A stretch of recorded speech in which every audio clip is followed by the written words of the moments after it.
Welcome to the England Rugby Pod.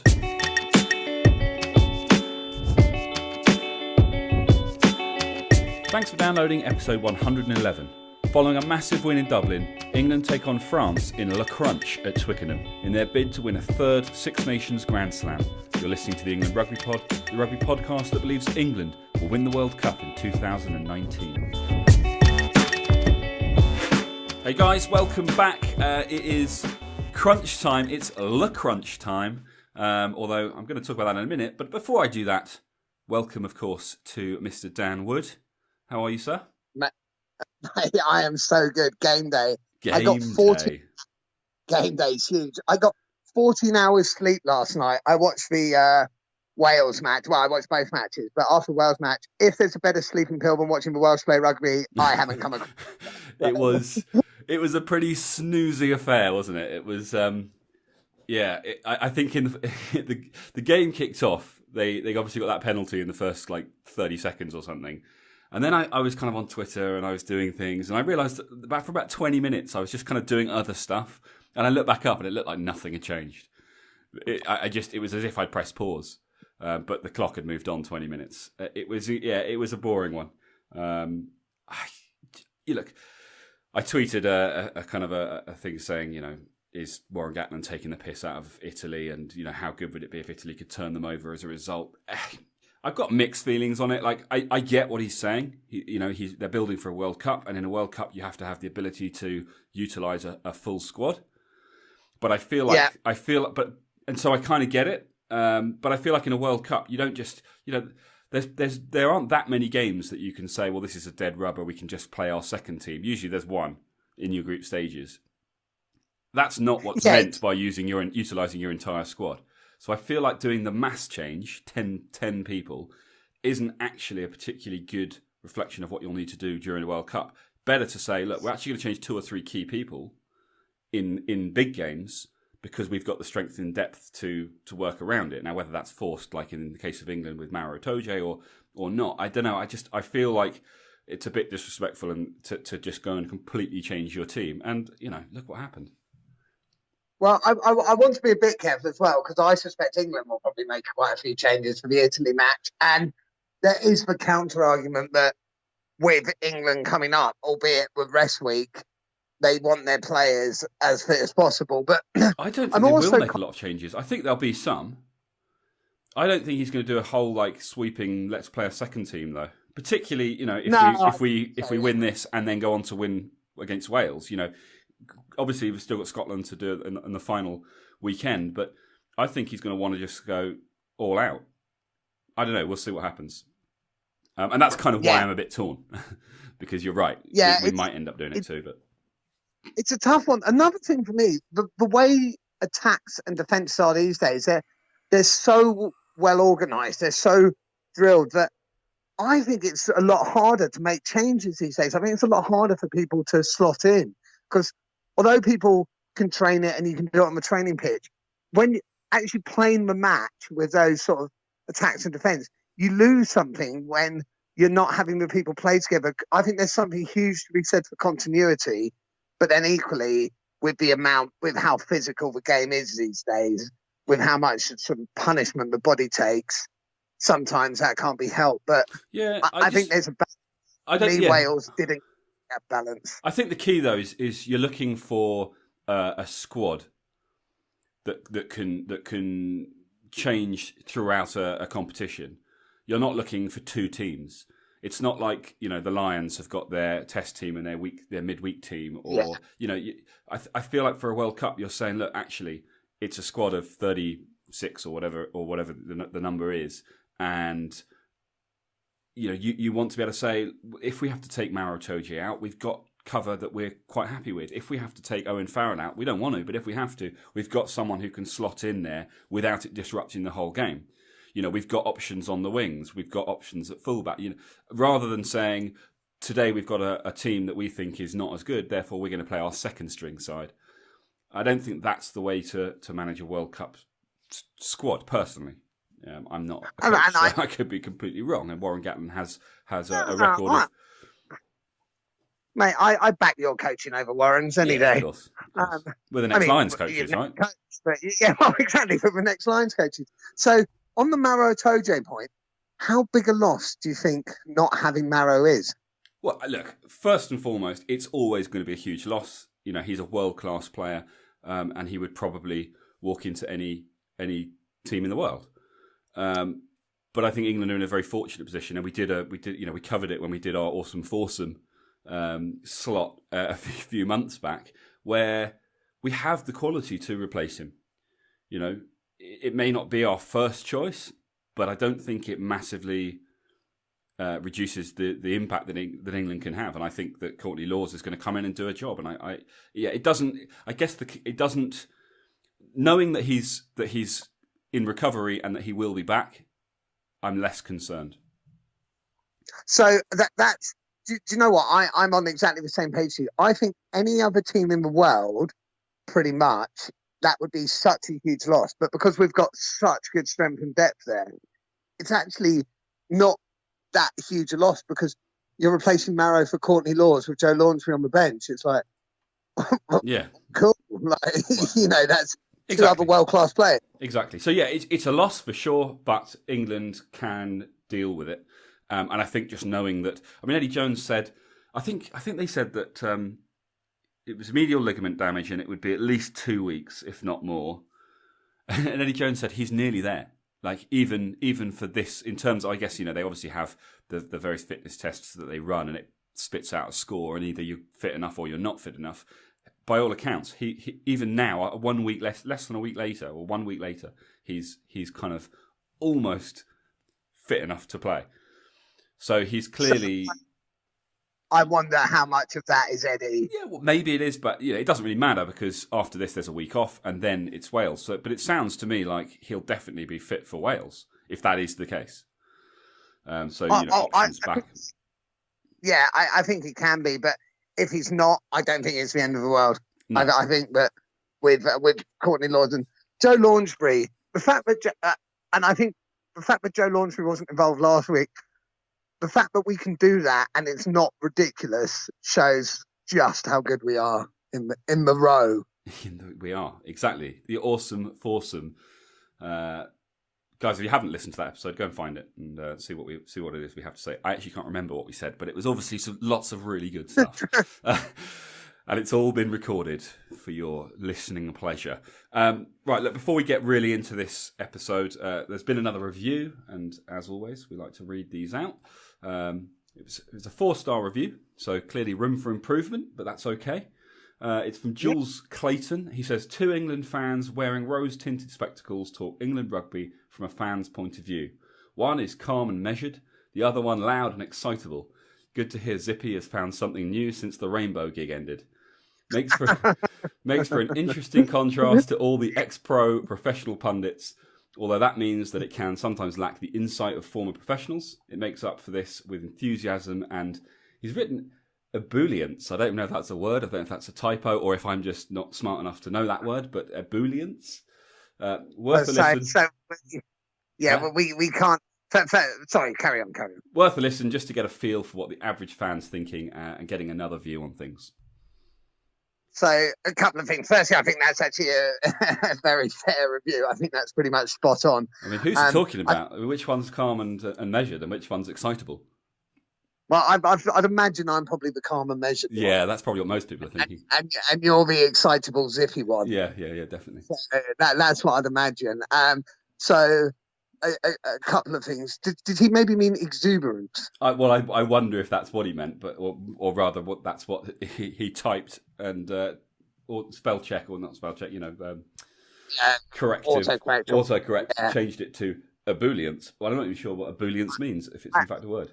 I hope he meant exuberance, because I have no idea what exuberance meant, and actually, if it's ebullience, and it sounds like this guy will be able to use his words a lot better than we can. So, so let's not take it on. But actually, do you know what? I think that's a spot on review. I think that's really fair. The key thing there is he gets it.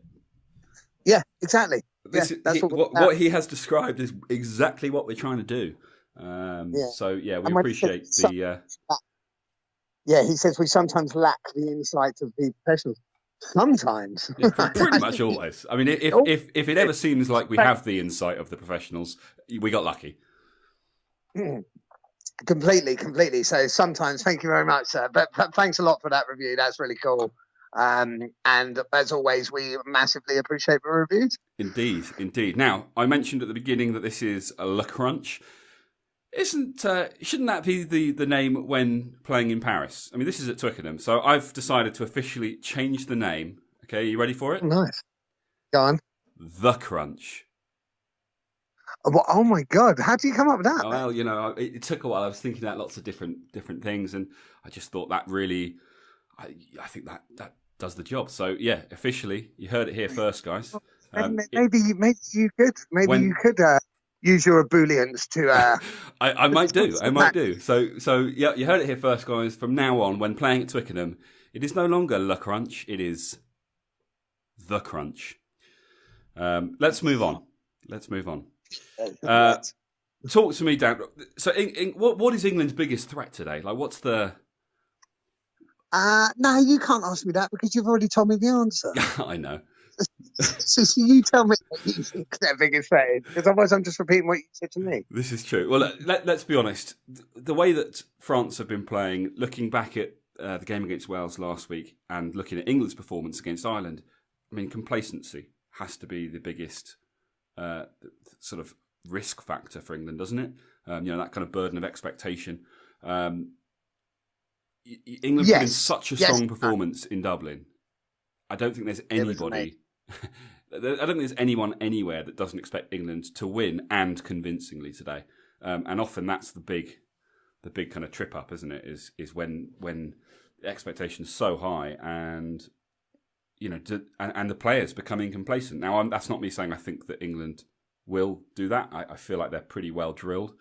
And often it's us and the media and the fans who are the ones that get complacent. But it just doesn't feel like France know what they're doing in terms of their game plans and their strategy, and the changes that they've made this week. I look at the France performance last weekend, and that first half they were good. I mean, they threw it away. Yeah. But I thought they were looking pretty strong in that first half, and they've torn that up and thrown it out the window. Gone, no, we've got to make loads of changes. It didn't work. Well, I'd be inclined to say, well, actually, it did work. Why don't you look at why you weren't able to keep it going? And actually, I'd probably say that in the second half, a couple of silly errors really cost them the game. So that's 100%. That's what cost them the game. Yeah, completely. But that to me isn't well. A couple of silly errors. We're going to have to completely change this team. Now I know that different sides, play differently, and so they might argue that it's a tactical change. Bastareaud in the middle. It might be about shoring up a defence or just bringing in a bit of bulk in the middle to counter Manu. But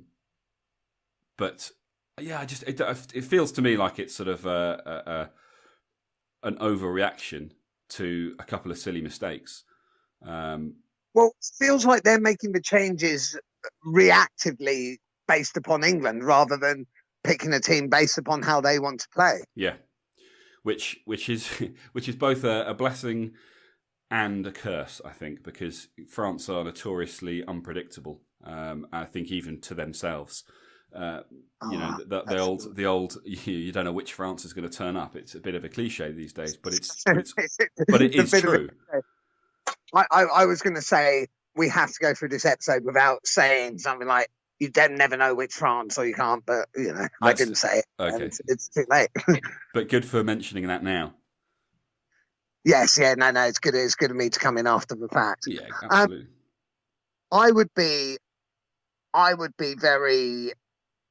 I don't know the word. I'd be upset if we lost to France. I think we're a better team. France, weirdly, I think it was the last World Cup where their under-20s beat England in the final, and their under-20s looked brilliant, and they had some great players. And France always have brilliant players, but they just don't seem to have the systems in place, and I don't understand it because France could be such an incredible team, and surely they've learned by now that if they just put together something, I don't know, maybe you lose a bit of who they are if you do that, but I just think they could compete on a high level, especially with the young talent they've got coming through. Watching that under-20 team when they won the World Cup, my God, they had some great players. Yeah, I mean, our under-20s did take them apart yesterday. Did they? Yeah, 30. Yes, I can't remember the exact 33. Well, I say take them apart, but well, they did. England had a 4-try bonus point by half time. But I meant no. So that I meant the under-20s that won the World Cup should now have the ones coming through, like the likes of Intermat. Yeah. But we've seen this a lot. You know, you see. Yeah. You know, it weirdly, you know, the under-20s don't translate into the senior team. You know, one or two players become potentially world-class. Mauro Itoje, great example. You know, in recent times.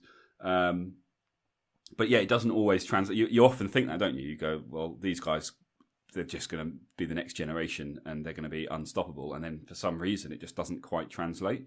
I'm not quite sure why. But you're right. Something clearly isn't in place for none of that to translate. But I don't know. I feel like France are just a bit. They don't really know. They've got the talent on paper, right? But for some reason, it doesn't come together when they put their teams out. I mean, you know, Sebastian, is it Vahamina? I can't even say his name. I can't speak properly. Vahamahina. He didn't even know that he was captain. I heard that until late last week. You know, as early as late last week. He still did. I think he found out during an interview when the interviewer asked him about it, and he was like, "Really?" So I heard this. I think it was on James Haskell's podcast, or one of the podcasts where they were talking, and at the end, the ref said to him, and he said, "Well, ask for captain," and the ref was like, "You're the captain," and he's like, "Oh," which is that. I mean, international rugby, that's unforgivable. But I mean, but there's clearly a complete lack of communication. Like, how are you supposed to communicate your game plan and your tactics and you know, as a team? Because as we've seen, you know, you have to be able to do this as an entire unit.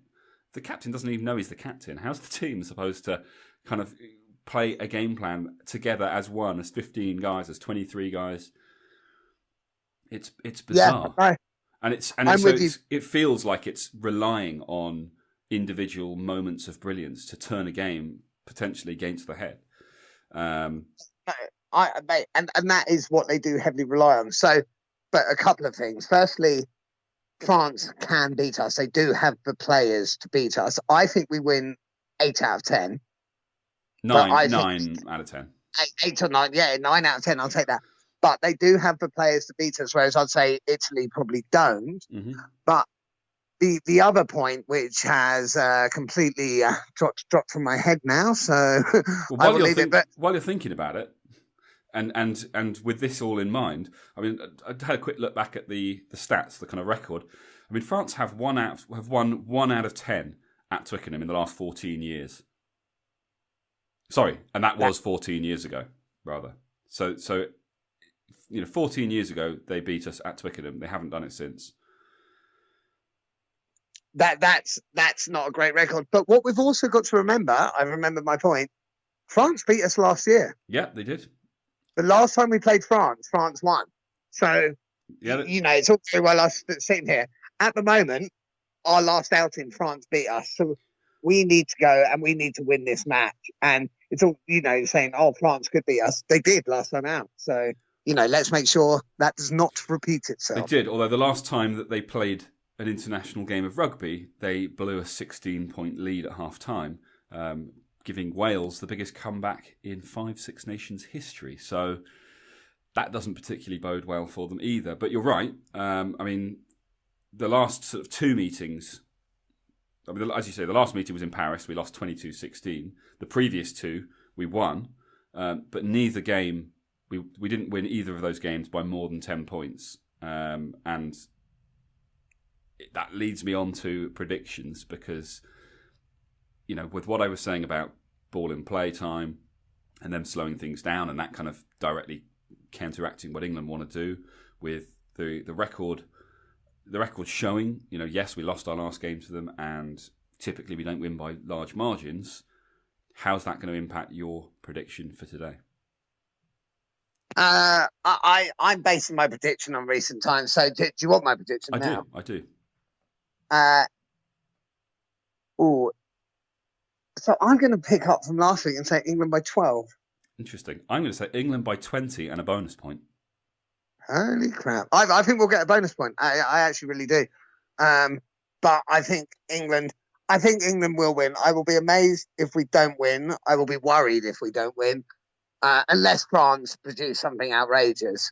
But that's the thing. It's wild card, isn't it? I think England win. I think they get a bonus point, and I think the only way that the margin isn't huge is if France do something spectacular. I mean, given what the defence was like in Dublin, and I don't expect it to be any different today, particularly at HQ. I just don't see France scoring lots of points. I could rue saying that, but I think England by 20 or more and a bonus point. So it's a big call. If that is a big call. If John Mitchell's defence is as good as it looked last week, then France are in real trouble. True. Let's turn. Well, I want to just quickly go back to. I mean, complacency, discipline, burden of expectation, all that kind of stuff that we've talked about before, and lots of people saying, "Oh, yeah, but England needs to be really careful that they don't slip up and get complacent." We obviously have been down this road before. You know, we won 18 out of 18, and from about 12 onwards, it was, these were the words floating about for every game we played. So this is not a new experience for these guys, for most of these guys. So I think there's that. Let's not forget that they've been in this position plenty of times before and not got complacent. So I don't think I'm not too concerned about that. I don't think they're going to get complacent. I do think that the discipline is a big one. I think we need to, maintain that. But it feels like they know that now. It feels, well, not they know it. They've obviously always known it, but it feels like something has clicked following last weekend. Yeah, I mean, if it felt like that, actually, it felt like that since that last test in South Africa in the summer. Yeah. Which was when suddenly we realised, actually, if we give away less penalties, we give away less points. Yeah. Absolutely. Especially with that defence, because you can't really defend against you can't defend against penalty kicks, but you can defend against try scoring opportunities. So if you can maintain your discipline and put in that outrageous defence that they did last weekend, you're gonna keep the scoreboard from ticking over, which is key. Next up, then, I want to talk about the other change. The other big change in this game, and that is obviously Chris Ashton gets his first start in the Six Nations since 2013. But I think more importantly than that is that Jack Nowell, who had an absolute stormer against Ireland, finds himself on the bench. Now, we touched on this midweek and probably at the end of the game. No, we didn't know at the end of the game. We touched on it midweek. How's Jack Nowell feeling about this? So I don't think for a second he's been dropped. No. I think so. There's a couple of things where a couple of points with that. I think Eddie has said, we've got a sneak suspicion Ashton might sneak us something early. Great, but more importantly, Eddie said France notoriously and recently, the last 20 minutes they fall off the radar. And I think to Eddie's thinking, who's our man then? That's Jack Nowell. So I'm going to play him like that. So I'm sure that's been positioned. This is my guess as to why it's happened. If that's the case, I'm sure it's been positioned to Jack Nowell like, Jack, we're not starting you because we need you last 20 to absolutely rip them apart. Yeah. So I don't think there'll be any problems. And as you mentioned, actually, when you and I were chatting in the week, Eddie does love the fact Chris Ashton played in France, the fact that Chris Ashton absolutely bossed it in France. I think that's something that Eddie quite likes, almost for a sort of psychological edge. Exactly. Yeah.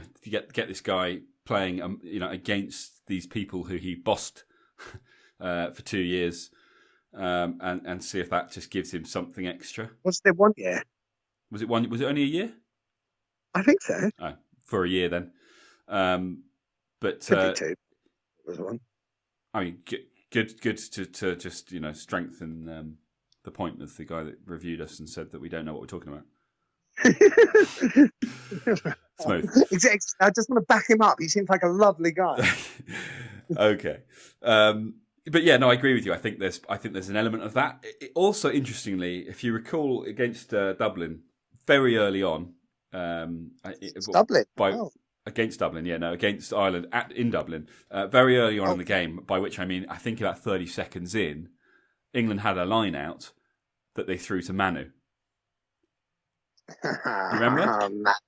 I remember it very well. Sir. Right. When he says he's got a sneaking suspicion that Chris Ashton might score early on, do you think they've got some special play lined up for the very beginning of the game? I think they almost definitely do. That Chris Ashton is intended to be on the end of. Yeah, I would have thought so. If they can do something, some sort of clearly planned, elaborate play that results in a try scored by Chris Ashton in the first 5 minutes of the game, that will be outrageous. To have basically said this is what we're going to do.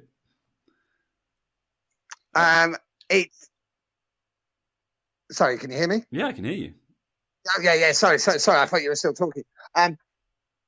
Yeah, it will be outrageous, but I suspect, and Eddie is as much as Eddie's had his criticism over last month, he knows his shit, man. Like Eddie knows what he's doing. I reckon they've really identified a repetitive weakness in the French, and they've built a move based on that, at which Ashton will be at the end. So yes, outrageous. I kind of get what you mean, but I think there is something that they're just very confident they're going to be able to pull off based upon stats, analysis, all that side. And do you know what? I'll be surprised if Ashton doesn't score in the first 10 minutes. It'll be awesome. It'll be awesome if he does. Pre-planned. It'll just show just unbelievable preparation and execution of tactics. And it'll be very interesting to see, what, if anything, France can do to try and prevent it. But the final thing I want to just talk about before we head in and watch the first half, and this is something I've not really seen anything about in the media, but I think is quite a key thing. This game for England, and I know that we'd like to talk about how you only ever concentrate on the game in front of you, and it's not about looking at the future. But we know that's not the case. Eddie Jones is all about looking towards the future. This podcast is all about looking towards the future. It's about the World Cup. This game is not just about keeping the Six Nations title and the Grand Slam alive. Whilst that is the primary purpose. This is also, I think, about sending a psychological message to France, who are in our group in the World Cup, that says, give up now. Don't bank on beating us in the World Cup. You need to concentrate on your other games. So I'm going to reference 2003, and those who mention that reference 2003 a lot, damn right I do. That was amazing. We played South Africa at Twickenham in probably the autumn internationals before the World Cup or whenever it was, and we beat them by like 40 odd points or whatever. And South Africa said, "This isn't the World Cup," but they must have gone into that because they were in our groups in that World Cup, obviously. Yeah. And although the match was a hell of a lot closer, South Africa must have gone into that match thinking, "How the hell are we going to beat these guys?" Yeah. Now, I think you're spot on with what you say. I think that could be exactly right today. If we beat France and we beat them comfortably, or even vice versa, you're going to go into that World Cup match thinking, how do we beat these guys? Last time it was comfortable for them. So I think that's a big thing. If we can do a real good job on them today, I think that's a massive, massive psychological boost for the World Cup. Definitely. I think that you don't win a World Cup by working out how to not let the opposition beat you. That sounds like a weird thing to say, because of course you do if you can do that in every game. But you have to have like, how do we want to play? How do we want to force the opposition to have to defend us? And I think for that reason alone, if you go into a World Cup knowing that the team that you're about to play destroyed you the last time you met, how do you not simply think about how to not let them do that again? Yeah, no, completely. So yeah, I think this is a massive game for that reason as well. I think that is from a fan's perspective, probably I don't think. I think it probably is from the coaching. I think it Yeah, probably is from them as well. I don't think they're going to come out and say it to the media, but I think internally, this is they'll be talking about this. I think they'll be saying, guys, listen, we want to win this game for sure. We want to win the Six Nations, but ultimately, this is all about the World Cup, and this is your opportunity to send a message. I think that would be quite a good way to psych them up, don't you? I think it will be a good way to psych them up. But I hope this England team now, and I believe this, I think this England team now are probably a bit beyond the sort of, like we were saying about complacency. I hope they're at a point where they're beyond that. I hope they're at a point where they need that extra motivation might add 0.1%. But I think and I hope they're well prepared enough. They're good enough players. Actually, I don't hope. I truly believe this. But they're good enough. They're well prepared enough that actually that stuff is background noise and they're going to win because they're the better team. Yeah. I think that is a very good point, and probably an excellent point to say that we should now probably start viewing. It starts soon. This is I love watching England play rugby. It's a Sunday. It's what this is all about. It's why we started this podcast in the first place. Those of you that maybe didn't go all the way back to the very beginning don't know, but the only reason we're doing this is because we used to have these conversations anyway, pretty much exactly as they are on these episodes, just over the phone. And we just decided one day, do you know what? Let's put these out there and see if anyone else has any interest in hearing what it is that we chat about on game days. And obviously, we now do a bit more with the midweek episodes and when England aren't playing. But it's always been about the games. It's always been about game days. It's one of the reasons why the live-ish episodes, whether it's to everybody's cup of tea or not, it's the ones that always do the best for us. More of you listen to those, more of you react to those than anything else, and we just love doing them. Oh God, yeah. But guys, check if you're not already following us on Twitter, please do. We always get loads of stuff out on Twitter during the matches. We've had some good tweets recently that have had lots of attention, both positive and negative. I need you guys there to support me when the Welsh start hammering me for saying things that they don't agree with. But yeah, thanks so much for joining us as always. Thanks for joining us again today for The Crunch. Just quickly before we go, sorry, but just to say, I've just done a quick check. England, France, the Red Roses, the ladies are winning 12-0 at half time. Well done, ladies. You're awesome. We support you. We'll, of course, update at half time how that ended. But guys, yeah, we'll leave you now with these anthems, and we will join you, or you can join us at half time as we analyse how England are getting on and see how close they are to that 20-point lead.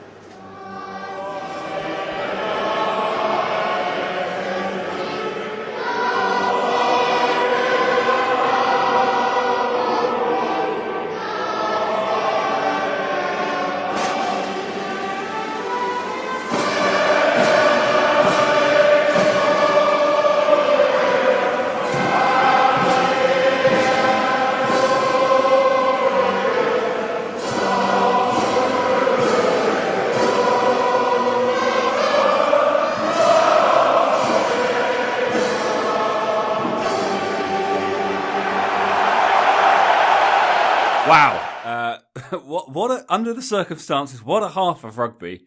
Dan, put this in words. So I'm going to take off my rose-tinted glasses for a minute. England are awesome, and Johnny May's the best winger in the world. With everything we discussed before the first half. The things that England need to watch out for, complacency, discipline, all this sort of stuff. They've just come out and.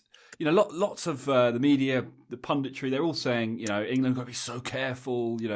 They had a great game last weekend, but, they had nothing to lose. They were the underdogs, and now they've come up against, they're going to come up against supposedly a really strong French side. And they've just gone out and they're just doing the same thing and more of the same. I'm not sure. Strong French side, but then as it turns out, they're not. But there was talk that France weren't going to. Sir Johnny was saying before the game, he expected to see a strong French team in terms of their performance. So Johnny can say whatever he wants. But he was wrong, and there may be a new Sir Johnny to take his place. Well, There'll never be one to take his place, of course. There'll never be one, mate. That was amazing. That was awesome. So we're going to start. So obviously with some messaging in the match, and in fairness, Coop sort of sent a message saying about the forward side, but it started with that hit from Billy, and then there was a point in the match where I was just like, we're not going to lose this. Cruz took a ball at about 100 miles an hour. Our forwards want this. They are just so aggressive and going for it. And then the backs are just delivering. The backs are just finishing. The kick-throughs have been brilliant. Johnny May hat-trick in 30 minutes. It's That's unreal. Insane. Well, first up, he's done something pretty special in Dublin with a try in 93 seconds or something. He scored it in about 60 seconds or 63 seconds this time round. If you needed to come out and, as Eddie Jones kept saying, we can improve, despite how good they were in Dublin. If you needed to come out and sort of set down a marker, that's one way to do it. I mean, it was unreal. What a start. And as you say, a hat-trick in 30 minutes is unheard of. We've got the bonus point. We've already got Wales 80 minutes against Italy. 9. us within sort of less than 40 minutes against France. And so, being serious, like, of course, there's Johnny May has to be the best winger in the world at the moment. No one is playing better than him. Well, I think most importantly, no one's not selecting him if he's available to them. He's just unreal. Like, he's chasing through, and I know a lot of them are because of brilliant kicks through. He still has to finish it. He still has to make the run. He will chase anything all day long. He's like a Labrador. I think it was Tyndall or James Hassel or something on their podcast described him as like Forrest Gump. He'll just run until he starts to stop. And do you know what? I'll take that every day of the week. Absolutely. Because the guy is immense. It's just been a phenomenal start, and I think most exciting. Well, two things. So we talked before the half about England needing to not slip up, needing to make sure that they built on last week. Well, they're clearly doing that. They've clearly done that in training. That there's no letting up, which is awesome to see. And then we discussed just at the end of the first part of this episode the importance of putting down a marker with a view to the World Cup. I mean, if this isn't sending a message to say, concentrate on everyone else in the group because you can chalk this one down to a loss right now, I'm not quite sure what is. Because, we'll see what happens in the second half, of course. But, the assumption is that France are going to get worse in the second half, certainly in the last 20. I mean, if England, if it goes like that, if England open up in this, this could be it's probably already threatening a record win, but this could be embarrassing. I don't think France will. I don't think we'll win the next half by another. And actually, we're saying about that first tackle. In fairness, that was mainly Mako. I've just seen the replay. It was wasn't it a double, Mako and Wilson? It was a double. I think Mako sort of stopped it mainly. I must admit, I don't think because of the nature of the game. If you're winning by that much, you don't. You can't keep that level of intensity because one, it takes a lot out of you. Two, you don't need to. There'll be changes. I think we'll win the second half. I don't necessarily think we'll win by 22 points. It doesn't matter. We've done the hard work. I personally can't see a scenario where France will win, but I think Eddie wants us to. I mean, they have it, if they manage to do it, then having conceded a 5-6 Nations record in terms of comebacks, they would then set a new one. It's not going to happen, is it? Let's be honest. If 16 was a new record last weekend and it's now 22, England look too much in control of this game. And you talked about the forwards, and you're absolutely right. They've been outstanding as they were last weekend. But I think what's most clear watching England play in this Six Nations to date is they're playing as a 15. Right across the board, everyone is kind of tuned in to what everyone else is doing, and they have a game. They have a complete team-wide, squad-wide game plan, and it's brilliant to watch. It's so good to watch, and it's just every part. But France to me look a lot more disorganised than they should be. So I think France are making it easier for England than it should be. But I don't think it matters when England play like this. We're the best team in the world. I stand by that. Yeah. There are massive rose-tinted glasses on, but there's a reason why we believe they're going to win the World Cup. Or as I mentioned a few weeks ago, they are going to win the World Cup because they're unbeaten until after the World Cup final. So this is just evidence of it. And I believe before this we talked predictions, and I think I said England by 20 or more. It's definitely looking good for that at the moment. You said England by 20, but 20 or more I'll give you because... Well, I mean, maybe you should listen back. I will listen back. Don't worry, my friend. Everyone else has literally just heard me maybe 6 minutes ago say 20 or more. So there you have it. I will listen back. This is brilliant. This is when I said watching Wales play is like a sleeping pill. Watching England play like this is like an aphrodisiac, which is pretty weird, but it's very weird. I mean, I thought you were going to say like being on speed or something, but an aphrodisiac, okay. I wouldn't know, mate. I wouldn't know, but I'll take your word for it. But feel sorry for your missus. Feel sorry for your missus. Well, Dan, are you in the mood? Yeah, let me just put on the game. That 2003 World Cup. You're in for a good night, love. Let's talk about the second half. Obviously, we as fans just want to see more tries. Of course, we do. Obviously, they need to win the game. What's the key? How do they ensure that they keep? Because I think what's important here is that they need to treat it as they need to go into the second half and treat it like 0-0. I think so yes, they don't have to, but I think that's what they should do. I also think I heard. I don't know the situation. I don't know if it was just a stinger, but I think maybe actually now's the time. Let's rest the likes of Farrell. Let's maybe get Farrell off. Because they said he wasn't looking great. Like, why risk it? I think give our bench a chance. I guess what you've got to be a bit careful of is that you don't make loads of changes and then an injury happens and you're stuffed. Yeah, so I don't think he wants to be making half-time changes, but maybe give them sort of 30 minutes rather than 20 minutes at the end. Yeah, let's give it another 10 minutes. If if France haven't somehow started to put back or look like they're going to put back a miraculous comeback, let's then make some changes. Bring on make a lot of changes. Rest some of our boys who have gone out there. I haven't seen this intensity for years. For at least 7 days or so, isn't it? Yeah, I mean almost last week. But Eddie said England are going to be better against France. I said to you midweek, like, of course he's going to say that, but that's not real. They are being better. Yeah, they've lifted up what's going. And Wales must be watching this, just thinking, what do we do? Because they're thinking, oh boy. After Italy, they could argue, well, we played a second team.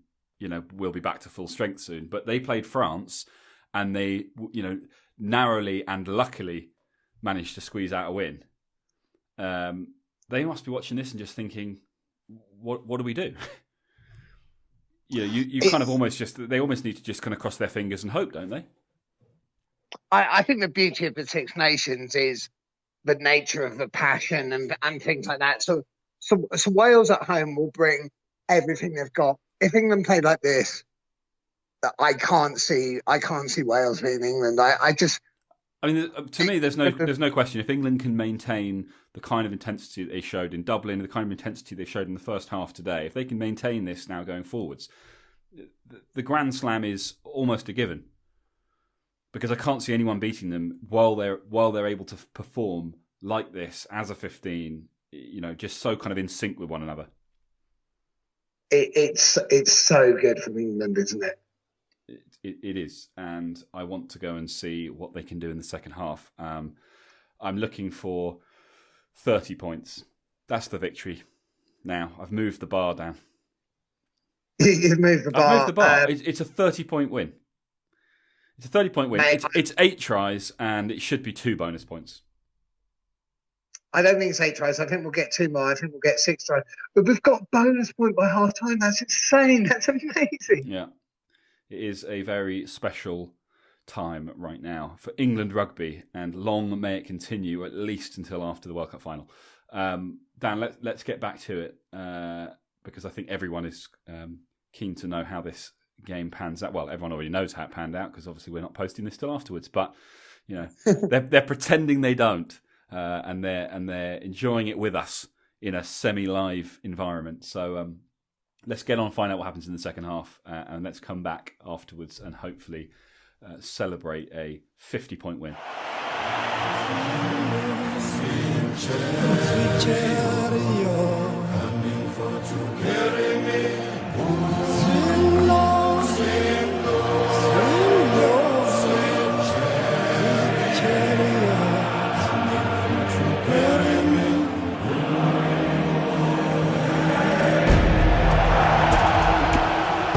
Okay, so not quite a 50-point win, but over 50 points scored, 44 of them by England, 6 tries, 1 hat-trick, a 3-point win and a bonus point.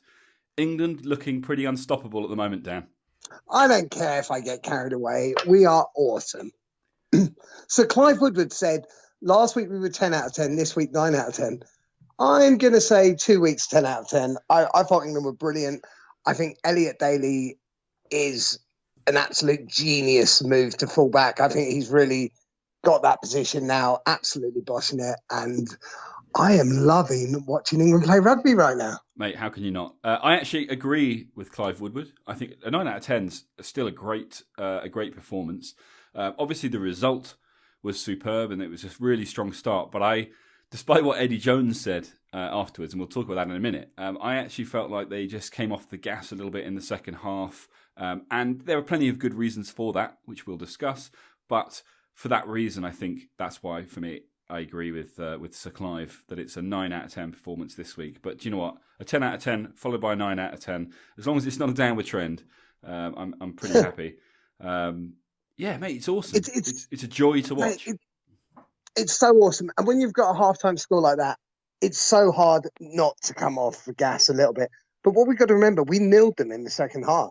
True. Like, despite everything, we nilled them in the second half.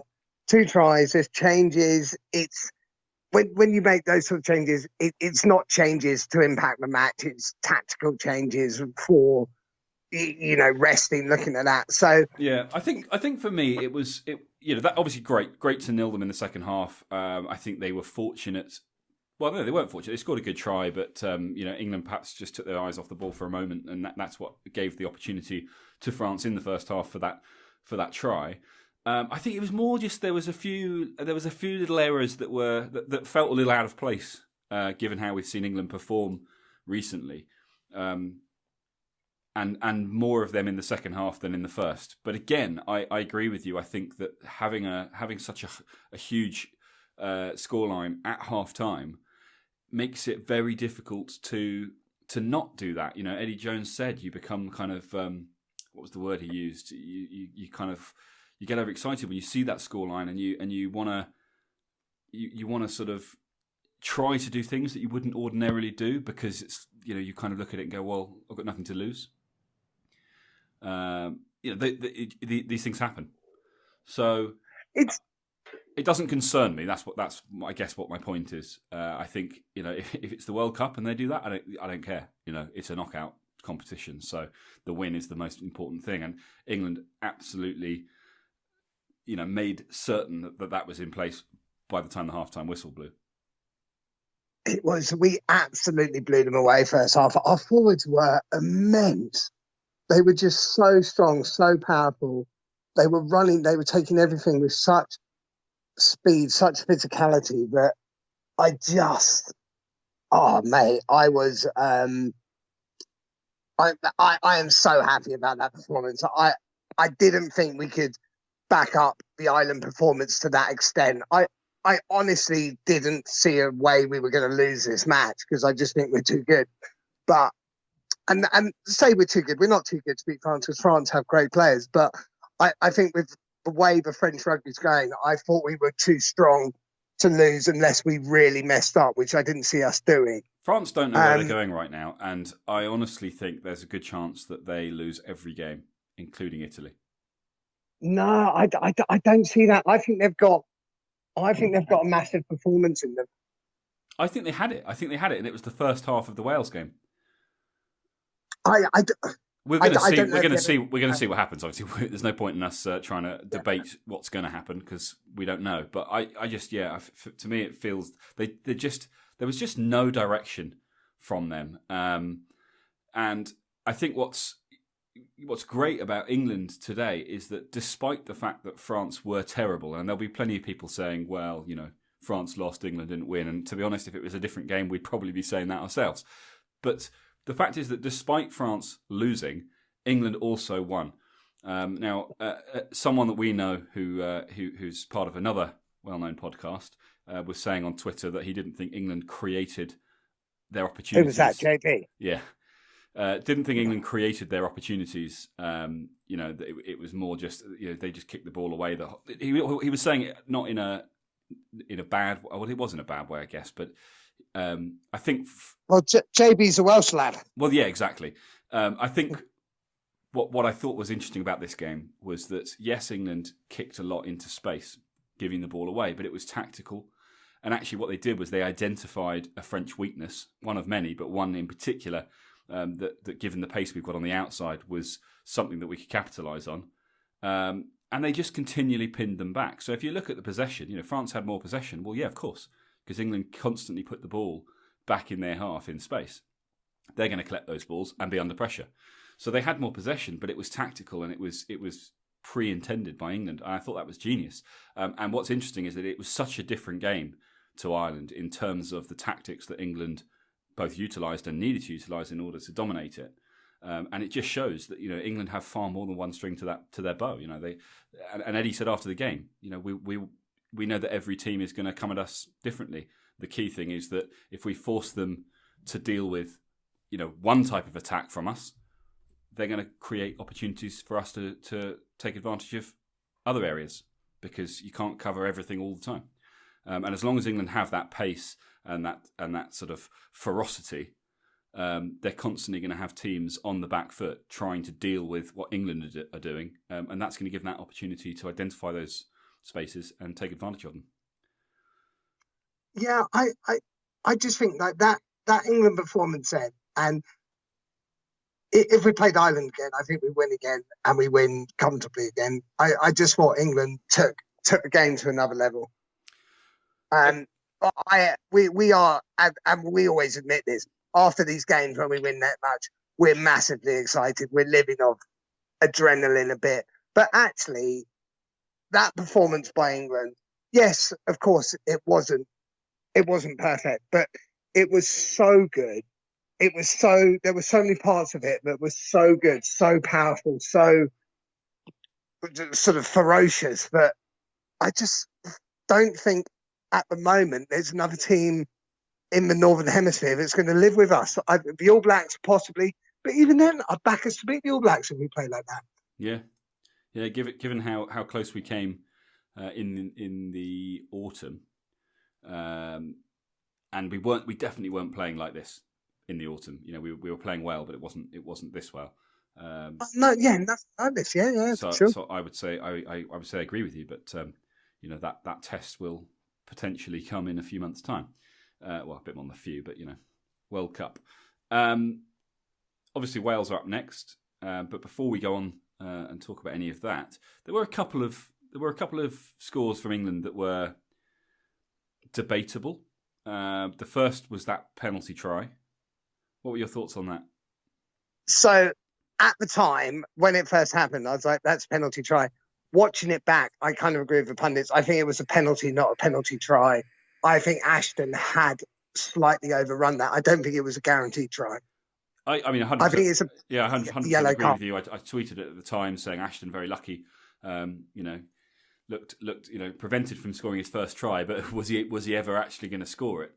And unfortunately, the French were their own worst enemies there because I think if he hadn't taken him out off the ball, I think he'd have overrun it. I think England quite fortunate there, but obviously already in control of the match at that point. So it hasn't had an impact on the score, and it's unlikely to play a factor. We're sitting pretty at the top of the table, 2 points clear because of 2 bonus points, joint with Wales, who have 2 wins from 2 with no bonus points. So that's quite a significant. Significant factor when you think that there's, you'd like to think there's going to be a bonus point against Italy, and that's effectively a win, an extra win. Almost not quite an extra win. If we beat Wales in a couple of weeks' time, when we beat Wales in a couple of weeks' time in Cardiff, with a bonus point, of course, and then I think it would be hard not to. It'd be hard for anyone else to take the Six Nations trophy away from us. I'm telling you now, England are going to do the Grand Slam, and they're going to get a bonus point from every game. Mate, I believe you. I said 20 points. It was 38. No, 36. Yeah, that's right. You called it. I did not think we'd win by that much. I never doubted we'd win, but I did not think we could win by that much. It just felt like France. It's what they showed. They just, after what happened in Wales, it just felt like they didn't have the direction. They didn't know what they were doing. And as the pundit said afterwards, the problem is that they have a plan, but they don't seem to know why they're doing it.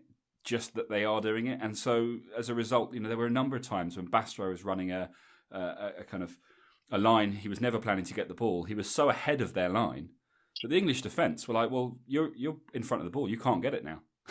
You've already shown us that you're a dummy runner. So we're just going to ignore you and cover the rest of the line." And little things like that are so important. If you're going to have dummy runners, they've got to suck defenders in, and they just didn't manage to do any of that. So they had little moves and things. But they just weren't executed well at all, and I just felt that was always going to be the case, which is why I predicted a high scoreline. Although I didn't predict quite this many points until the second half, until half time, obviously. I must admit, I did not see us winning by that much. The second try I wanted to talk about was Owen Farrell's try, the kick through. Now, 2 things. One. Why is anyone still debating whether or not it came off Johnny May's hand? I mean, it literally couldn't have been clearer in the replay that it came off the French hand. So when that came, I messaged you saying, I thought that came off Johnny May's hand. And I replied saying, have you not been watching it? And then I watched it, and then I was like, okay, yeah, that was definitely a free hand. How was Johnny Wilkinson still debating that in the post-match? It couldn't have been clear. I think he obviously needs glasses, and he didn't have them with him, because I don't think it could have been clear. Even after they showed the slow motion replay that clarified it came off the French hand, his response was, "Yeah, you see, you needed a few more looks at that." No, that's not the thing for me that was up for debate. It was whether or not Johnny May held back the French defender after they went to ground. The arm hook around. Yeah, effectively, you might argue tackling the man without the ball. I don't really know what the rule is in that situation. You've both gone to ground, going for the ball. Do you know what I mean? I don't know. Is it a tackle, and he's still within the time frame of being allowed to be holding on to the man before he has to release, or it's a bit of a weird one. I mean, it doesn't matter because Owen scored the try, and I certainly don't think that was as unreasonable as the.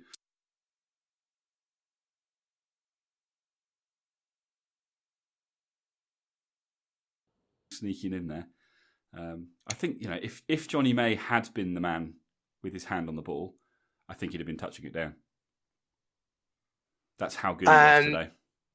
Yeah, he was awesome today, and his finishing is crisp as anything. He's got to be the best winger in the world at the moment. Like, just what he's producing, his work rate, just how precise he is, his precision, his lack of.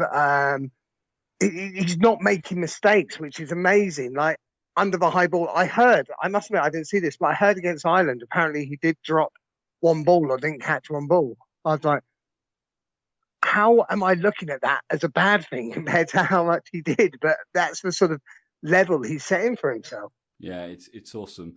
The next man I want to talk about is Dan Robson. I felt quite sorry for him that he only got 10 minutes. I don't really understand why, particularly in a game like this, where the result is inevitable with probably half an hour to go, certainly 25 minutes to go, why you wait until the last 10 to bring him on. Like what I don't understand the value of keeping Ben Youngs on for that extra 10 minutes versus the kind of the lost value, if you like, of not giving Dan Robson those extra minutes of game time.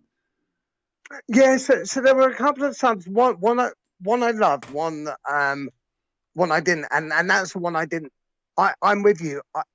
It almost seems, and I'm sure I'm wrong here, but it almost seems as if Eddie doesn't have full trust in him.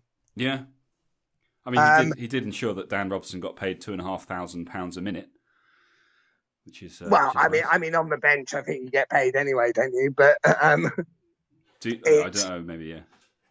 I think the 23, but yeah, but no, I think Dan Robson. I agree. I think he needs more game time. I suspect he's probably one of the changes we will see against Italy because Ben Youngs is our number one. Yeah, which would be perfectly reasonable. This is my point from what we were saying before about Wales and Warren Gatland's decision to make so many changes.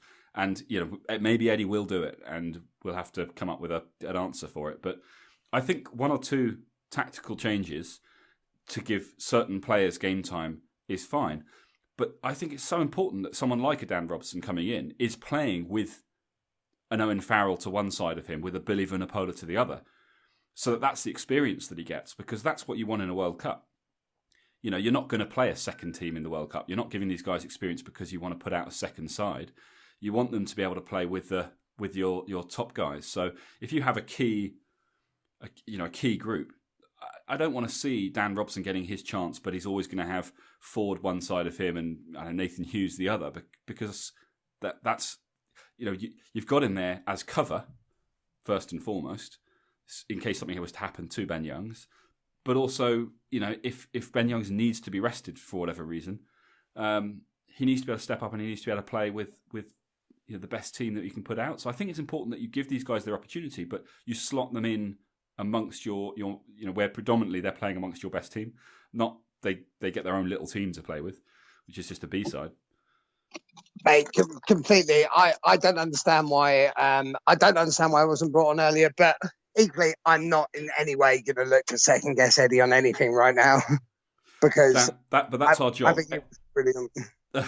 Well, yeah, we got no complaints. That's we have got a few. We've just talked about them, but they don't really matter. And he doesn't care. He's listening to our more significant points and reacting to them, and we have to praise him for that, of course.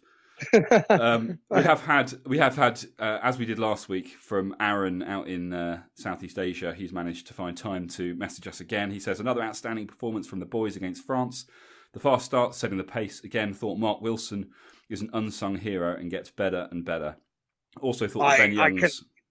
Yeah, also thought that Ben Youngs has been great first two games, and not many people singing his praises, but controlling the game well. I'm not sure about Luke Cowan-Dickie, he says. Not as convinced. Still think George-Hartley combo, either way, is best for hooker. And then he says, enjoy your weekend, guys. The weekend is over, but it's over in spectacular style. It's over in great style. I half agree with him that the Hartley George, but Hartley's injured. It's kind of a moot point now. It'll be interesting to see. And again, Cowan-Dickie, I don't think he's given the sort of time frames that to properly prove himself. So I think it's hard to sort of judge him too much. But mate, what a performance! And the other thing that we want to mention to the listeners is we were actually invited by the ESPN rugby podcast to do a guest performance from a fan's perspective on Monday, and Andy's unfortunately busy, so they've had to settle for me. Dan, the performing seal / Zippy. Yeah, exactly. So guys, if you want to listen, I will be a guest on the ESPN rugby podcast on Monday. I doubt it comes out on Monday because recording late, but it's going to be to do with international rivalries, isn't it? And I think specifically looking at the England-Wales match. So it's going to be Dan versus a Welsh fan, and discussing international rivalries. It should be an interesting one. We don't know much more about it than that, do we? So, but yeah, guys, tune in. We'll obviously keep you posted. We'll let you know when it's going to go live, so you can have a listen to them. And who knows? Maybe we can grab an interview out of it to have on our show with someone. I don't know. We'll have to see how it pans out. But always good being recognised by the rugby media world as being voices. I believe they said something like we want fans with really good rugby knowledge. So why on earth they've picked on us, I don't know. They must have emailed the wrong people. Yeah, they may rue the day, but we'll happily oblige. So Dan will be doing that on Monday, tomorrow night. So we'll let tomorrow you guys night. know. Yeah, Hopefully in our midweek episode we'll be able to let you know what the crack is there and when you'll be able to hear what he had to say for himself. But yeah, another great performance. A week off now, obviously, which I think is probably needed for England. They've had two massive performances. A week off's probably come at the perfect time, and then obviously a huge game in Cardiff. One I don't think I'm not too worried about at the moment. I just think England have looked so dominant, and Wales have honestly looked average so far. Yeah, so, they'll raise the game for us, but they will do. But can they raise it enough over 80 minutes? No, with England no being chance. so dominant. I think back to the last time England beat Wales in Wales. When Eddie Jones famously said, why should it make any difference going, 100 miles down the M4, which is absolutely right. And we won that day, and we're better now. So, I can't see them coming unstuck. But I'm sure Wales will do everything they possibly can to try and be the ones to end this little run. And I have no doubt that England will do everything they can to ensure that doesn't happen and keep their Six Nations Grand Slam dreams alive. But yeah, we'll have more on that in the midweek episode. I think we'll try and there's probably not a huge amount more we need to do on this particular episode or this match. So the midweek's going to be all about Wales. Well, it's not even midweek, is it? We got a few to get in before the next match, so we'll come up with some ideas. If you guys have got any ideas on some things you'd like to hear from us, we've obviously got at least 2 episodes to try and get in for you before England against Wales.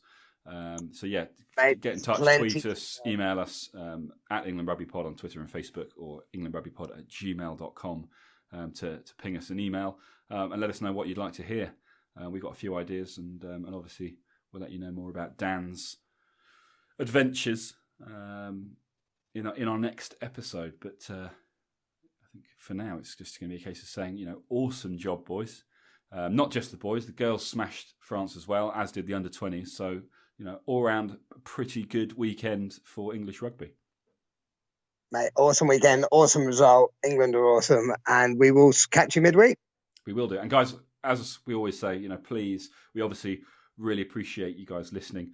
And the best way you can show us what you think of the podcast is to get onto iTunes, rate us, review us, let us know what you think. Let us know if you've got any suggestions.